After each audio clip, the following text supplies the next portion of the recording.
પ્રિય વિદ્યાર્થી મિત્રો, ST Patel commerce institute YouTube ચેનલમાં આપ સૌનું હાર્દિક સ્વાગત છે। આજના વિડિયો લેક્ચરની અંદર મિત્રો આપણે આપણા સ્ટડી મટીરીયલ્સનો ક્વેશ્ચન નંબર 2 સોલ્વ કરાવીશું, જે ટેક્સ્ટ બુકનો નથી, એટલે પાછળ મેં લખ્યું નથી કે ટેક્સ્ટ બુક।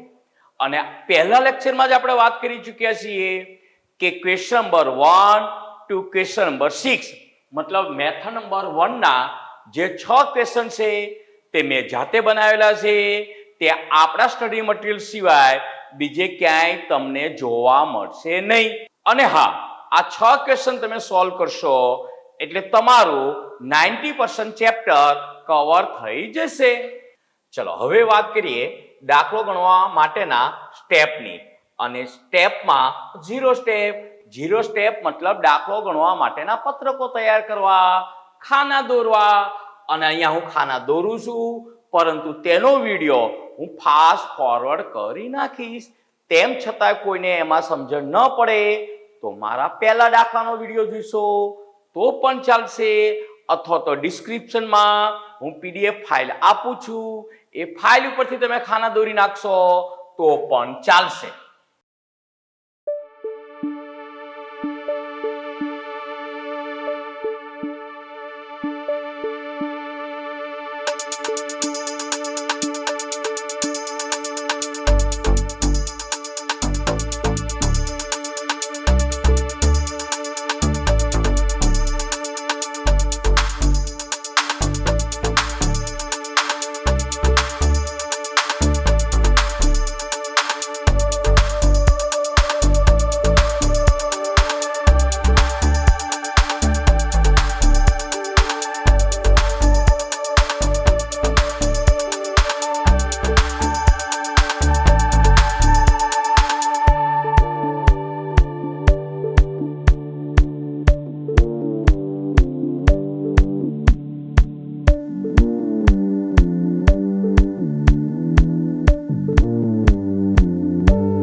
चलो અહીંયા આપણું 0 સ્ટેપ કમ્પ્લીટ થઈ ગયું।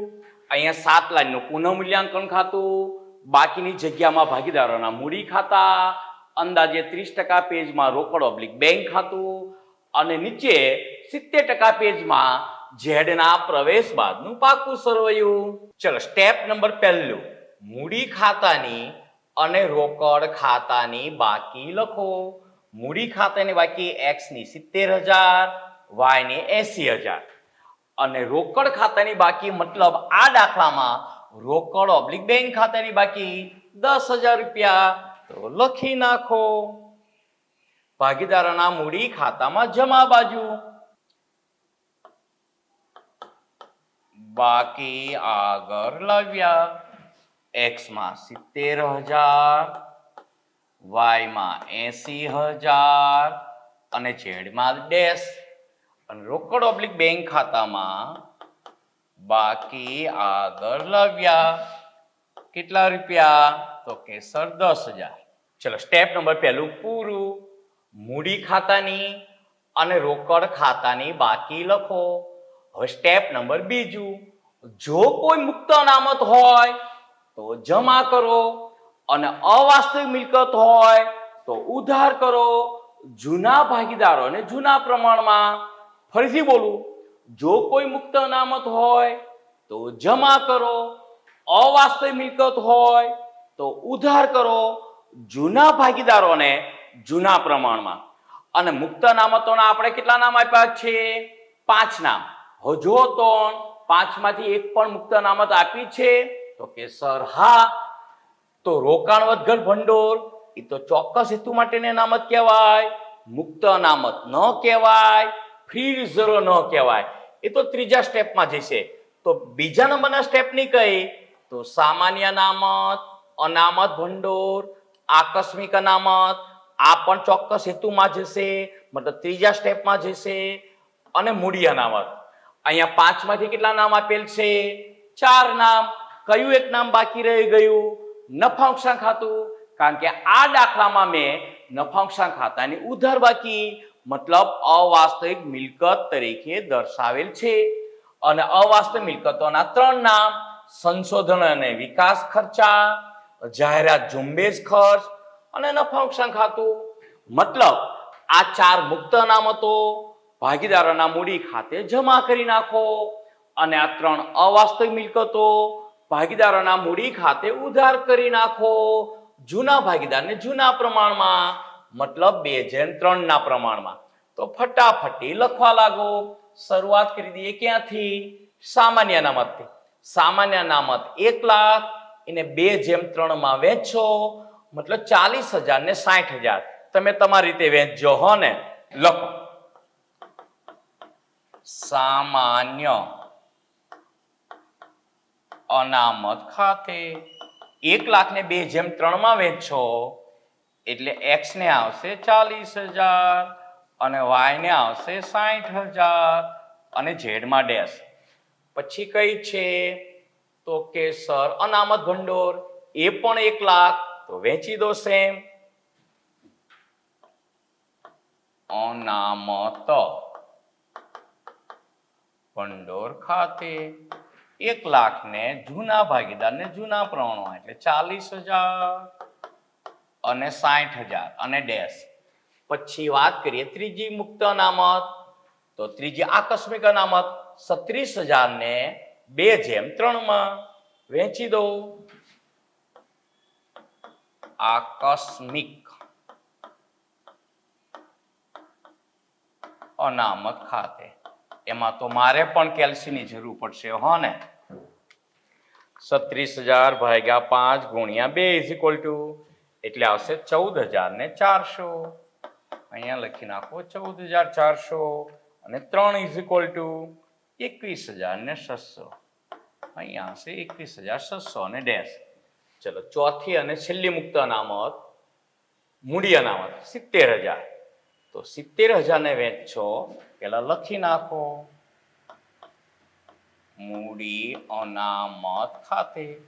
અને 70,000 ભાગ્યા 5 એટલે 14,000 અને એને ગુણ્યા 2 એટલે 28,000 અને 14 42,000. તમે એવું લાગે તો કેલ્સીનો યુઝ કરજો હો ને બાબલાઓ. ચલો પછી વાત કરીએ અવાસ્તવિક મિલકત. તો સંશોધન અને વિકાસ ખર્ચા 19,000, જાહેરાત ઝુંબેશ ખર્ચ 11,000 અને નફા નુકસાન ખાતું 51,000. પહેલા હું 3 નામ લખીને પછી વહેંચી દો હો ને. તો લખો સંશોધન અને વિકાસ ખર્ચ ખાતે. પછી જાહેરાત ઝુંબેશ ખર્ચ ખાતે અને પછી નફા નુકસાન ખાતાની ઉધાર બાકી. પહેલા દાખલામાં જમા બાકી હતી એટલે અનામત બની હતી નફા નુકસાન ખાતે. ચલો 3 બાકી. જૂના ભાગીદારોને જૂના પ્રમાણમાં 19,000 ને વહેંચો. તો 19,000 ભાગ્યા 5 ગુણ્યા 2 એટલે 7,600. આ 7,600. 3 11,400 અને ઝેડ ને ડેશ. પછી કેટલા હતા બીજા?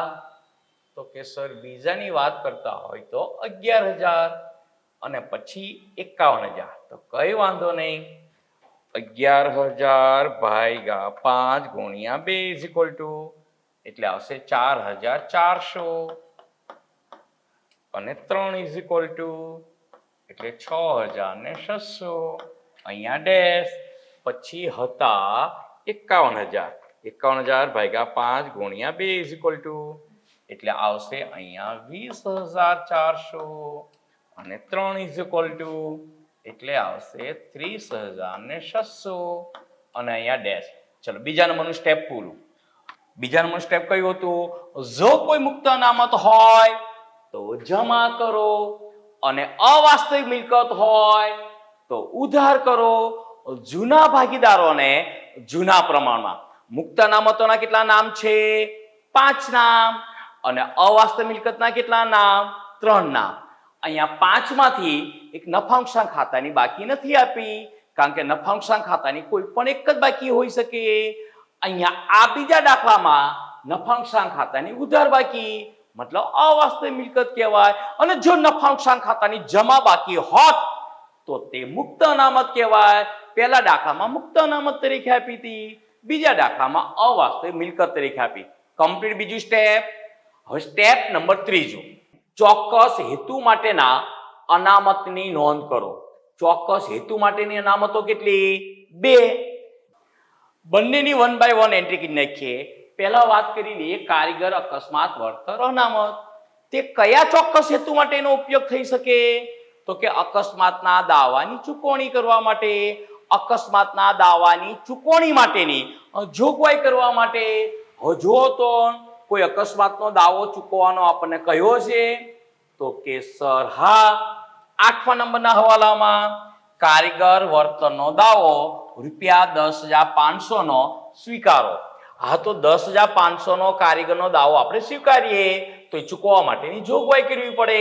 તો જેટલા રૂપિયાની જોગવાઈ કરવાની કીધી હોય એટલા રૂપિયાની ફરજિયાત જોગવાઈ આપણે કરવી જ પડે. તો અહીં લખી નાખો કારીગર અકસ્માત ના દાવાની જોગવાઈ. કેટલા રૂપિયા? તો કે સર 10,500 રૂપિયા. હવે જો તો આ જોગવાઈ કરવા માટે આપણે કેટલા બચ્ચાને રાખ્યા હતા? તો કે સર રાખ્યા હતા 8,000 અને જોગવાઈ કરી 10,500 ની. તો 8,000 પૂરેપૂરા વપરાઈ ગયા અને ઉપરથી 2,500 રૂપિયા ખૂટ્યા. તો 2,500 રૂપિયા પુનઃ મૂલ્યાંકન ખાતે ઉધાર થશે. કારીગર અકસ્માત ના દાવાની જોગવાઈ ખાતે કેટલા રૂપિયા? તો જેટલા ખૂટ્યા એટલા 2,500. હવે કોઈ વિદ્યાર્થીનો પ્રશ્ન હોય કે સર અનામતના પૈસા વધ્યા હોત તો તે મુક્ત થઈ ગયા કહેવાય. જૂના ભાગીદારને જૂના પ્રમાણમાં જમા આપી દે. ચલો હવે વાત કરીએ બીજી ચોક્કસ હેતુ માટેની અનામત, મતલબ રોકાણ વધઘટ ભંડોળ. એ કયા ચોક્કસ હેતુ માટે ઊભી કરવામાં આવે છે? રોકાણોના ભાવ ઘટાડાને, રોકાણોના નુકસાનને માંડી વાળવા માટે. રોકાણોની ચોપડે કિંમત કેટલી આપેલ છે? તો કે સર 60,000 રૂપિયા. નીચે રોકાણો વિશે કઈ માહિતી આપેલ છે? તો કે હા.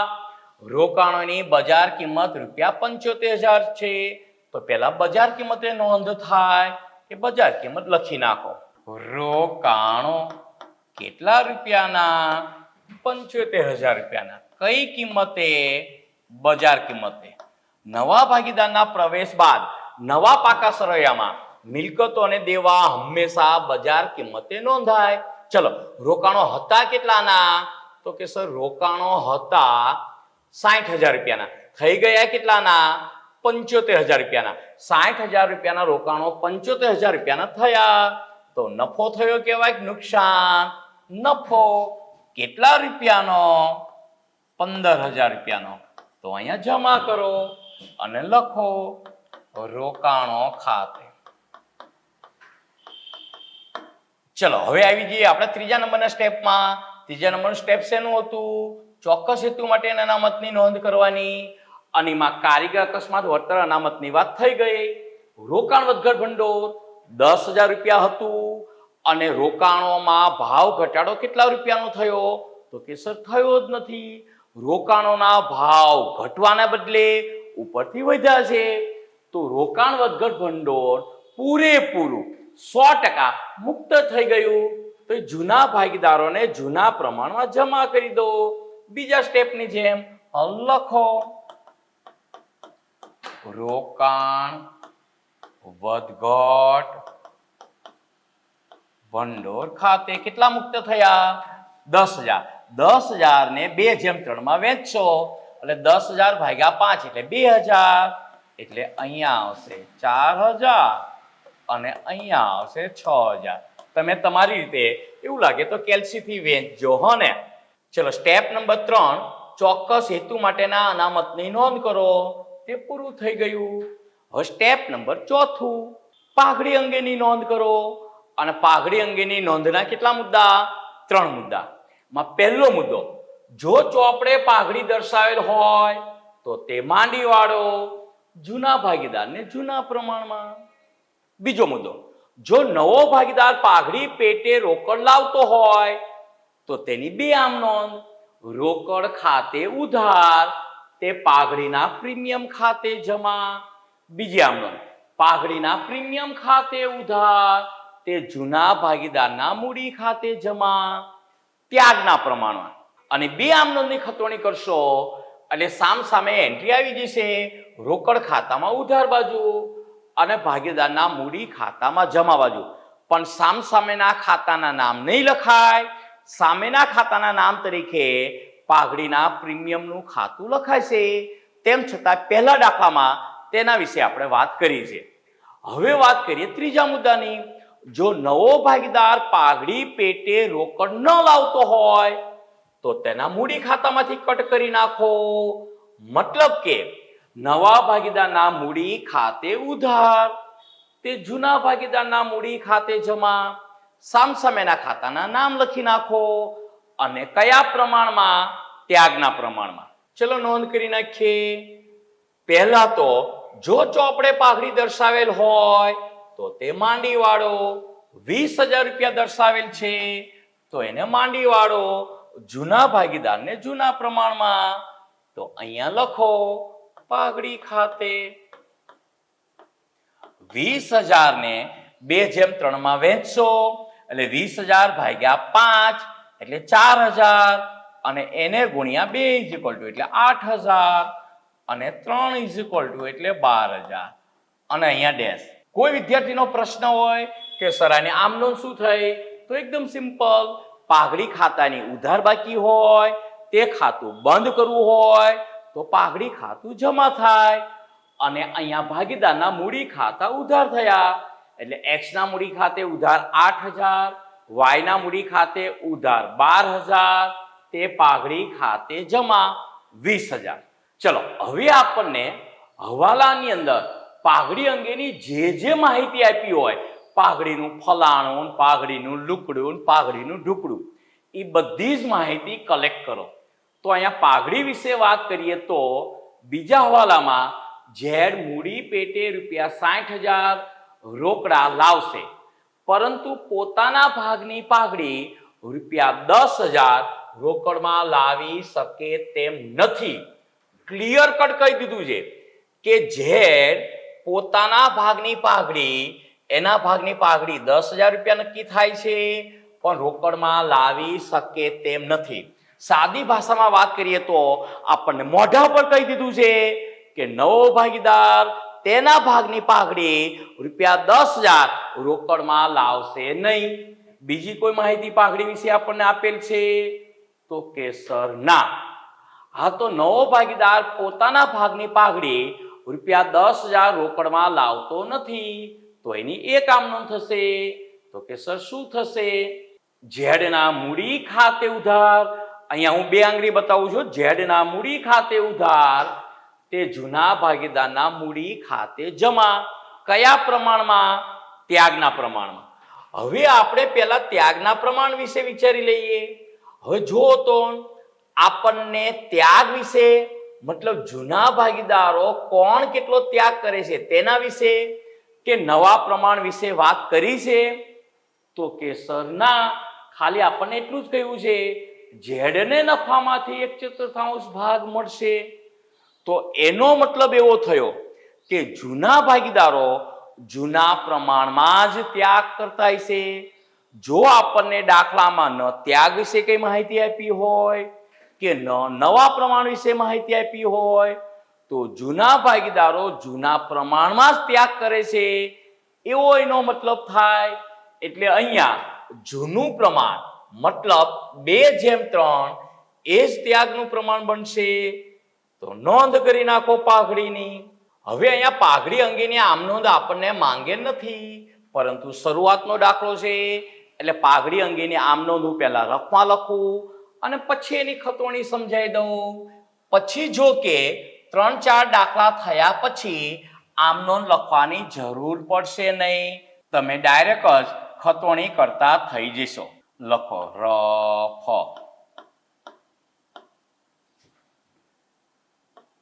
ગુજરાતીમાં લખી નાખું બ્રેકેટમાં ને રફ.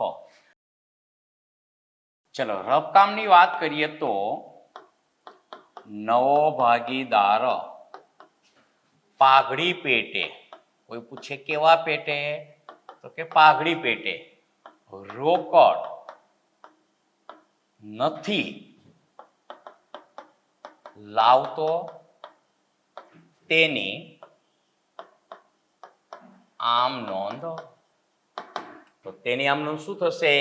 તો નવો ભાગીદાર એટલે ઝેડ ના મૂડી ખાતે ઉધાર તે એક્સ ના મૂડી ખાતે જમા તે વાય ના મૂડી ખાતે જમા. કયા પ્રમાણમાં? તો કે સર ત્યાગના પ્રમાણમાં. ત્યાગના પ્રમાણમાં ઝેડ પોતાના ભાગની કેટલી પાઘડી રોકડમાં નથી લાવતો? તો 10,000. 10,000 ને ત્યાગના પ્રમાણમાં. અહીંયા ત્યાગનું પ્રમાણ મતલબ જૂનું પ્રમાણ એ જ ત્યાગનું પ્રમાણ મતલબ 2:3. તો આને ભાગે આવશે 4,000 અને આને ભાગે આવશે 6,000 રૂપિયા. હવે આ આમ નોંધની ખતોણી કરી નાખો. હવે જો આ પ્રકારની આમ નોંધની ખતોણી કરવાની હોય તો જે બે ખાતા હોય તેની પહેલા ખતોણી કરવાની. અહીંયા એક્સ અને વાય ના મૂડી ખાતે જમા 4,000 ને 6,000. તો પહેલા જમા રકમની ખતોણી કરો. 4,000 ને 6,000 એક્સ અને વાય ના મૂડી ખાતે જમા. તો અહીંયા જમા કરો 4,000 અને અહીંયા જમા કરો 6,000. એક્સ અને વાય ના મૂડી ખાતે જમા. અને સામેના ખાતાનું નામ લખાય. સામેના ખાતાનું નામ શું છે? તો કે સર ઝેડ ના મૂડી ખાતે. ઝેડ ના મૂડી ખાતે થઈ ગયું. એક્સ અને વાય ના આ એક્સ અને વાય ના મૂડી ખાતે જમા અને સામેના ખાતાનું નામ ઝેડ ના મૂડી ખાતે ઉધાર. હવે ઝેડ ના મૂડી ખાતે ઉધાર 10,000. તો ઝેડ ના મૂડી ખાતામાં ઉધાર બાજુ 10,000. સામેના ખાતાનું નામ લખાય. તો સામે બે નામ આપેલ છે તો બંને લખવા પડશે.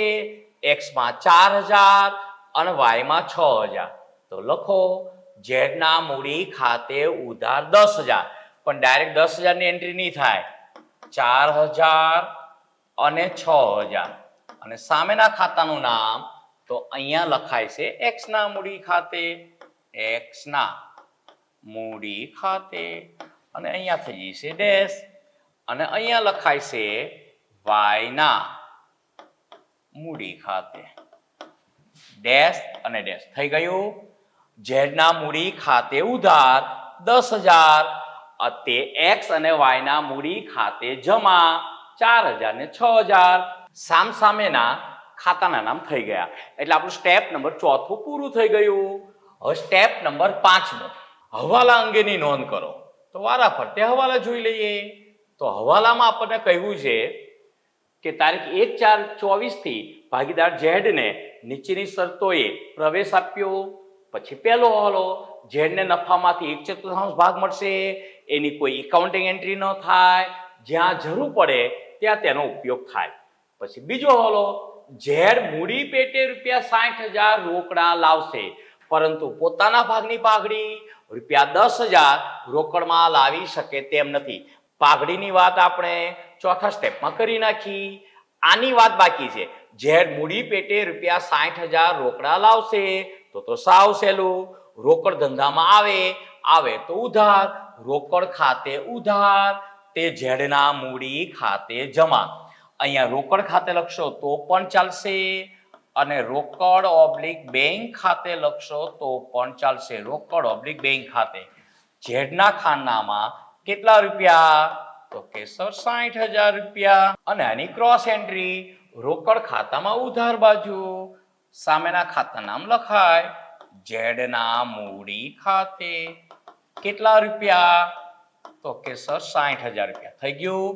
રોકડ ધંધામાં આવે તો ઉધાર, રોકડ ખાતે ઉધાર અને ઝેડના મૂડી ખાતે જમા. સામેના ખાતાના નામ લખાય. ચલો ત્યારબાદ એના પછીનો હવાલો પ્લાન્ટ અને યંત્રોની ચોપડે દર્શાવેલ કિંમત. ખાસ ધ્યાન રાખશું, ચોપડે દર્શાવેલ કિંમતની વાત કરી છે, બજાર કિંમતની નહીં. તેની બજાર કિંમત કરતા 15% ઓછી છે. તો જો તો પ્લાન્ટ અને યંત્રોની ચોપડે કિંમત કેટલી આપેલ છે? તો પ્લાન્ટ અને યંત્રો 85,000 ના. હવે નવા ભાગીદારના પ્રવેશ વખતે મિલકતોને દેવા તેની બજાર કિંમતે નોંધાય, નહીં કે ચોપડે કિંમતે. પાકા સળિયામાં મિલકત લેણા બાજુ લખો પ્લાન્ટ અને યંત્રો. હવે પ્લાન્ટ અને યંત્રોની ચોપડે કિંમત આપણને આપેલ છે 85,000 રૂપિયા. આ મેં કઈ કિંમત લખી? ચોપડી કિંમત. અહીંયા આપણે કઈ કિંમત લખવાની છે? તો કે સર બજાર કિંમત. હવે ખાસ ધ્યાન રાખજો, મેં આ ચોપડી કિંમત લખી છે. અહીંયાથી મને સમજાવવામાં સરળતા ન પડે એટલે મેં ત્યાં બ્રેકેટમાં લખી છે. આ 85,000 રૂપિયાને મેં અહીંયા બ્રેકેટમાં 85,000 રૂપિયા લખ્યા, મતલબ આ ચોપડે કિંમત છે. અને અહીંયા આપણે લાવવાની છે કઈ કિંમત? તો કે સર બજાર કિંમત. હવે હવાલો જુઓ ફરીથી. પ્લાન્ટ અને યંત્રોની ચોપડે દર્શાવેલ કિંમત તેની બજાર કિંમત કરતા 15% ઓછી છે. તો કઈ કિંમતની વાત કરી છે? કઈ કિંમત 15% ઓછી છે? તો કે ચોપડે દર્શાવેલ કિંમત. મતલબ આ ચોપડે દર્શાવેલ કિંમત જે 85,000 છે, આ બજાર કિંમત કરતા 15% ઓછી છે. આ બજાર કિંમત કરતા 15% ઓછી છે. આ 15% ઓછી છે. આ 15% ઓછી છે. આ બજાર કિંમત કરતા 15% ઓછી છે. મતલબ કે આ કિંમત 85% છે. તો આને 85% થી ભાગી નાખો એટલે આપણને બજાર કિંમત મળી જશે. તો 85,000 ભાગ્યા 85 અને ટકા એટલે આવશે 1 લાખ. એટલે પ્લાન્ટ યંત્રોની બજાર કિંમત કેટલી થશે? તો કે સર 1 લાખ.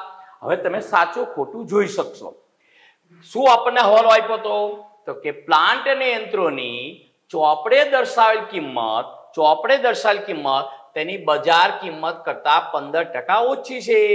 જો તો આપણું સાચું જ છે ને. પ્લાન્ટ અને યંત્રોની આ ચોપડે દર્શાવેલ કિંમત આ તેની બજાર કિંમત કરતા 15% ઓછી છે.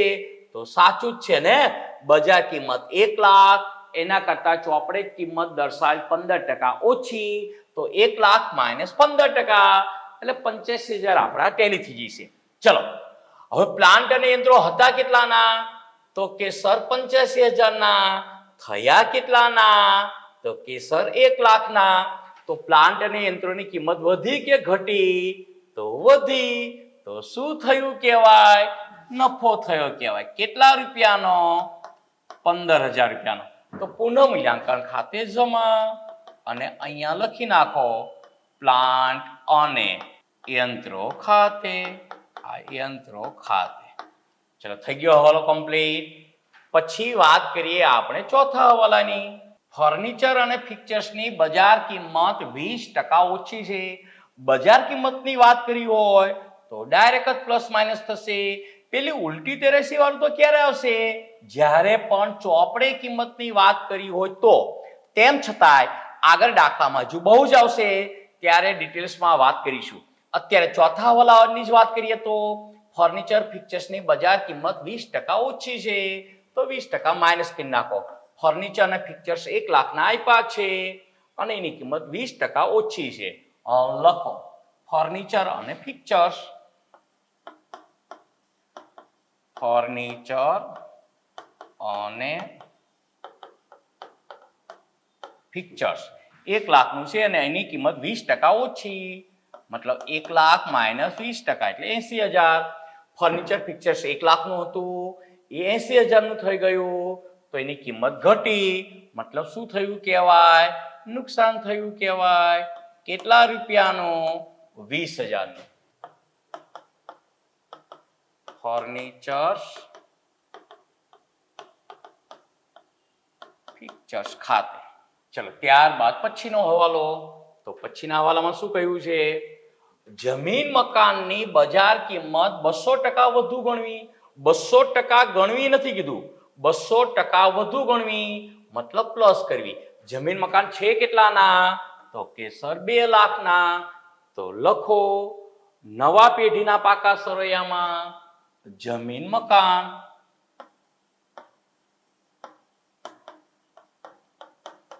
2 લાખ છે અને 200% વધુ ગણવી.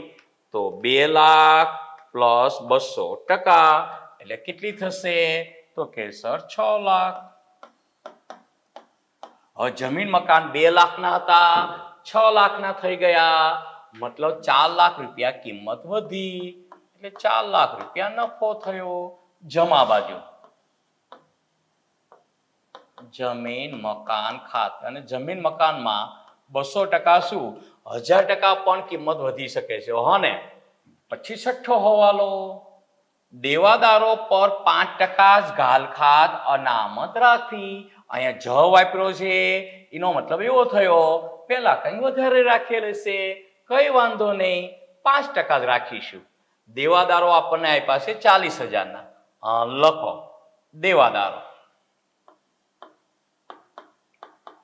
ઇનર કોલમમાં 40,000 માઇનસ ગાલખાત અનામત 5%, તો 40,000 ના 5% 2,000, એટલે આઉટર કોલમમાં આવશે કેટલા? તો કે સર 38,000. હવે ગાલખાત અનામત હતી કેટલી? તો કે સર ગાલખાત અનામત 8,000 હતી અને આપણને 5% જ રાખવાની કીધી હતી, એટલે 5% લેખે 2,000 થાય. તો 8,000 હતી અને 2,000 થઈ, મતલબ ગાલખાત અનામત 6,000 રૂપિયા ઘટી, અને ઘટી તો સારી બાબત કહેવાય, નફો થયો કહેવાય. લખો 6,000 અને અહીંયા સામેના ખાતાનું નામ, મતલબ ગાલખાત અનામત ખાતે. ગાલખાત અનામતમાં ઘટાડો થાય તો નફો થયો કહેવાય, વધારો થાય તો નુકસાન થયું કહેવાય, તો ઉધાર થાય. ચલો હવાલો પૂરો થઈ ગયો, છતાં એ વસ્તુ તો એકદમ કોમન થઈ ગઈ છે. હને પછી સાતમો હવાલો. રોકાણની બજાર કિંમત 75,000 છે, એ તો આપણે ત્રીજા સ્ટેપમાં કરી નાખ. ચોક્કસ હેતુના અનામતની નોંધ કરતી વખતે કાર્ય વર્તનનો દાવો 10,500 નો સ્વીકારો, તેની પણ નોંધ આપણે કરી નાખી ત્રીજા નંબરના સ્ટેપ વખતે. ચલો હવે વાત કરીએ સ્ટેપ નંબર 6, મતલબ પાકા સરવૈયાની બાકીની એન્ટ્રી લખો.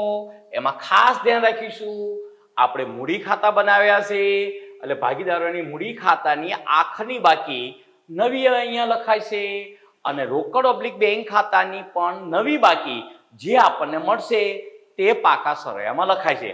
તેના સિવાયની બાકીની એન્ટ્રી તેમની તેમ લખી નાખો. તો પહેલા વાત કરીએ તો મૂડી 70,000 ને 80,000, એની તો નવી બાકી લખાય છે, તેમ છતાં એનું ફોર્મેટ લખવું હોય તો લખી નાખો. મૂડી x, y અને z, એની નવી બાકી આપણે લખીશું. ચલો પછી કઈ વિગત આપણને આપેલ છે? તો રોકાણ વધઘટ ભંડોળ, સામાન્ય અનામત, અનામત ભંડોળ, આકસ્મિક અનામત, કારીગર અકસ્માત વળતર અનામત અને મૂડી અનામત. આ બધી ચોક્કસ હેતુ માટેની અનામત અને મુક્ત અનામતો બીજા ત્રીજા સ્ટેપમાં આપણે લઈ લીધી. બેંક લોન 1 લાખ અને લેણદારો 50,000 એ બાકી છે, તે લખી નાખો. Bank loan 1 lakh, bank loan 1 lakh અને લેણદારો 50,000 ના. લેણદારો 50,000 ના. ચલો ત્યારબાદ પાકા સરાયની મૂડી દેવા સાઈડ કમ્પ્લીટ થઈ ગઈ. મિલકત લેણા બાજુ પાઘડી તો એ આપણે માંડીવાળી, રોકાણો આવી ગયા, જમીન મકાન આવી ગયા, પ્લાન્ટ યંત્રો આવી ગયા, ફર્નિચર ફિક્ચર્સ આવી ગયું, દેવાદાર આવી ગયા, સ્ટોક 35,000. તો લખી નાખો સ્ટોક 35,000. આ સ્ટોક 35,000. પછી સ્ટોક પછી વાત કરીએ તો બેંક સ્લિપ એની નવી બાકી લખશું. અગાઉથી ચૂકવેલ ખર્ચા 1,000. અગાઉથી ચૂકવેલ ખર્ચા 1,000. ચલો સ્ટેપ નંબર 6 આપણું કમ્પ્લીટ થઈ ગયું. પાકા સળિયાની બાકીની એન્ટ્રી લખો. હવે સ્ટેપ નંબર 7 સરવાળા કરીને બાકી શોધો. તો પહેલા વાત કરીએ પુનઃમૂલ્યાંકન ખાતાની. પુનઃમૂલ્યાંકન ખાતામાં જમા બાજુનો સરવાળો વધારે થાય છે. અહીંયા સરવાળો લખવાની તૈયારી કરો. કેટલો થશે? તો 430 ને 436 વિધાઉટ કેલ્સી થઈ જાય તેમ છે. 4,36,000. એ 4,36,000 ને અહીંયા લખો. આ 4,36,000 એમાંથી ઉપરના આ 4,36,000 માઇનસ કેટલા બાદ કરશો? તો 22,500 એટલે આવશે 4,13,500. આ 4,13,500 આને પુનઃમૂલ્યાંકન ખાતાની જમા બાકી આવી કહેવાય. અને એને શું કહેવાય? નફો કહેવાય. ક્યાં લઈ જવાય? તો કે સર ભાગીદારોના મૂડી ખાતે. જૂના ભાગીદારોને જૂના પ્રમાણમાં એક્સ અને વાય વચ્ચે વહેંચી દો. 4,13,500 ભાગ્યા 5 ગુણ્યા 2 ઇઝ ઇક્વલ ટુ એટલે આવશે 1,65,400 એક્સ ના ભાગે અને 3 ઇઝ ઇક્વલ ટુ એટલે આવશે 2,48,000 અને 100. એની એન્ટ્રી અહીંયા ક્રોસ કરાવી નાખો. અહીં લખો પુનઃ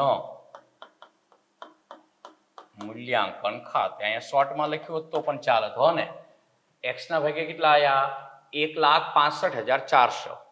અહીંયા લખો 1,65,400 અને વાય ના ભાગે આવે છે 2,48,000 ને 100 અને અહીંયા ડેશ. હવે ભાગીદારોના મૂડી ખાતાની આખર બાકી શોધી નાખો. અને મૂડી ખાતામાં તો હંમેશા જમા બાજુનો સરવાળો વધારે થાય. ચલો પહેલા વાત કરી નાખું ઝેડની. તો ઝેડનો સરવાળો 60,000. હવે વાત કરીએ એક્સ અને વાયની. તો જો એક્સ ની વાત કરીએ તો આ 70 ને 40 એક 10 ને એક 50 ને એક 50 ને 1,64,400 1,64,000 ને 400. પછી આ થશે 32,000. પછી આ થશે 1,69,000 ને 400 1,69,000 ને 400 એટલે 3,65,800 લખો 3,65,000 ને 800. હવે વાત કરીએ વાયની. તો વાયની વાત કરીએ તો જો આ થશે 1,40 એટલે 2,21,600 2,21,000 ને 600 પ્લસ આ થશે 48,000 અને આ થશે 2,54,000 અને 100 2,54,000 અને 100 એટલે 5,23,000 અને 700 5,23,000 ને 700 એને અહીંયા લખો 3,65,800 3,65,800 5,23,700 5,23,700 અને આ તો 60,000. હવે એમાંથી ઉપરની રકમો બાદ કરો. તો ઝેડની વાત કરીએ તો 10,000 બાદ કરશો એટલે 50,000. ઝેડની બાકી આવશે 50,000. હવે એક્સ અને વાય ની વાત કરી લઈએ. તો 5,23,700 તો છે જ વાયના.